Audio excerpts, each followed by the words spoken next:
تو الحمدللہ ہم حشمتی سچے حشمتی نہیں، ٹیگ والے نہیں. ہاں جس طرح سے اعلیٰ حضرت کا تینوں مذہب اعلیٰ حضرت کی کتابوں سے ظاہر ہے نا، اسی طریقے سے حضور شیرب شاہ اہل سنت کا تینوں مذہب بھی، حضور شیرب شاہ اہل سنت کا مشرب و مسلک بھی وہ ان کی تعلیمات سے ثابت ہے. حضور مشاہد ملت کا مشرب و مسلک بھی ان کی تعلیمات ان کے پیغامات سے ثابت ہے کہ ان کی اولاد سے ثابت نہیں ہے. بے شک بے شک. اولاد ہو باہر کی ہو اندر کی ہو کوئی ہو اپنا ہو غیر ہو پرایا ہو، اگر ہمارے بزرگوں کے طریقے پر ہے تو ہمارا ہے، ورنہ ہماری جوتیوں کی نوک پہ بھی نہیں ہے وہ.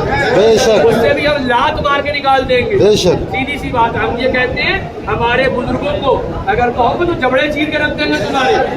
ہمارے نزدیک حضور مشاہد ملت ہی نہیں بلکہ حضور شیر سنت کے سارے بیٹے ولی ہیں. بے شک. ایک دو نہیں، ہم تو کہتے ہیں کہ سارے بیٹے ولی ہیں. اور یہ خالی ہمارے نزدیک نہیں، حضور مشاہد ملت خود فرمایا کرتے تھے کہ میرے سارے بھائی ولی ہیں. سبحان اللہ. میرے سارے بھائی ولی ہیں. ابھی تک جتنے گئے ان کی ولایت ثابت بھی ہو چکی. بے شک. مشاہد ملت کی ولایت سب کے اوپر آیا ہے. جب حضور مشہود ملت پیلی بھیت شریف سے 11 مہینے کے بعد قبر مبارک سے زندہ نکل کر کے آئے، 11 مہینے کے بعد نکلے، پورے علاقے نے ان کی ولایت کو قبول کرا، پورے ہندوستان نے ان کی ولایت کو تسلیم کرا. اور جب ابھی حضور معصوم ملت کا جنازہ مبارک گیا اور جب معصوم ملت کے جنازے مبارک کے معاملات دے گئے تو آج ہر کوئی زندہ باد معصوم ملت زندہ باد کر رہا ہے. ہم یہی کہہ رہے ہیں ابھی بھی 2 شہزادے ہیں اور جو ہیں ہم ان کو بھی ولی مانتے ہیں. ہمارے نزدیک حضور شیرب شاہ اہل سنت کا خون ولی ہے، ان کے شہزادے ولی ہیں.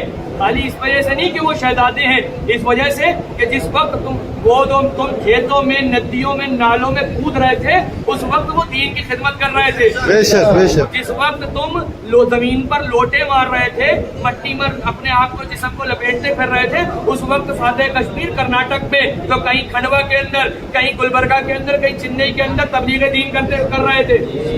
ہاں آج تو چر منہ چلا لو.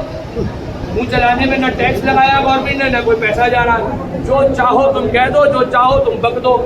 ہمارا تو کام یہ مشن اعلیٰ حضرت پہ کام کرتے، تم جانو تمہارا کام جانے.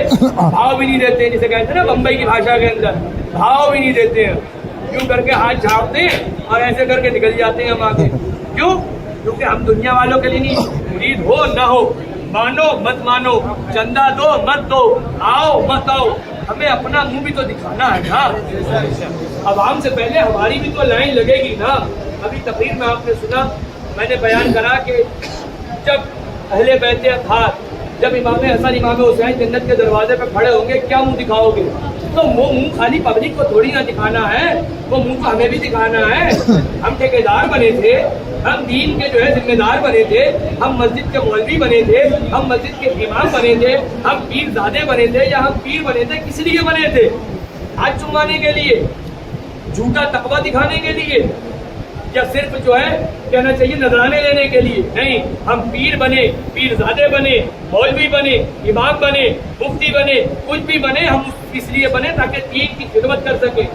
ہم اس لیے بنے تاکہ حضور کی باتیں بتا سکیں. ہم اس لیے بنے تاکہ حضور کے خطاروں پر بھونکتے رہیں. تو ان کی جو آج یادیں مٹانے پہ لگے ہوئے ہیں، ہمیں بھی تو مر کے جانا ہے نا. کم سے کم اتنا تو ہے کہ مرنے کے بعد جب امام علی مقام امام حسین شہید کربلا کے سامنے پہنچیں گے تو عرض کر سکیں گے حضور ہم آپ کی یاد کو بڑھانے والوں میں سے تھے، اس کی یاد کو، آپ کی یاد کو مہابھارت کہنے والوں میں سے نہیں تھے. سبحان اللہ رب العالمین. ہم اتنا تو کہہ سکیں گے کہ حضور ہم نے آپ کی یاد کے اوپر، آپ کی یاد کو زندہ رکھنے کے لیے ہر طریقے کا، ہر معاملے کا، ہر طریقے سے عمل بھی کیا، ہر معاملے میں پیش و پیش رہے، گالیاں سنی، گفتاریاں سنی، لوگوں کی لہاڑیاں سنی، لوگوں کے بائیکاٹ جھیلے، لیکن کم سے کم یاد تو زندہ کر رہے تھے آپ کی. تو ہمیں تو ان سے صلہ چاہیے، ان سے تھوڑی نہ چاہیے. یہ کتے، یہ دنیا کے کتے، یہ ہمیں صلہ دیں گے. اہل بیت کی محبت کا صلہ ہمیں ان سے چاہیے ہی نہیں ہے. ہم تو چاہتے ہی نہیں ہے کہ کوئی ہمیں ان کی محبت کے نام پہ نذرانہ بھی دے، کیونکہ نہیں تو بھیا وہ نذرانہ میدان محشر میں بھی کچھ ہمیں چاہیے. بس سیدھی سی بات کی ہے.